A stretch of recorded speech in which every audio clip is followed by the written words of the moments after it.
বান্দা যখন নিজের কপাল সিজদায় লুটাইয়া দেয়, আমার রব তখন কুদরতের পা বান্দার কপালের নিচে ঢুকাইয়া দেয়।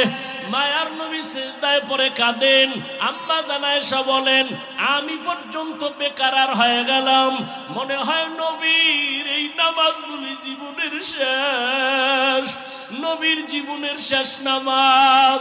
নবীর সিজদার কান্না হঠাৎ করে শুনি পেছন থেকে বেলালের আওয়াজ। বেলাল ডাক দিয়ে কয়, ইয়া রাসূলুল্লাহ, আমি ফজরের আযান দেওয়ার জন্য চলে আসছি, তাড়াতাড়ি আপনি প্রস্তুতি গ্রহণ করেন।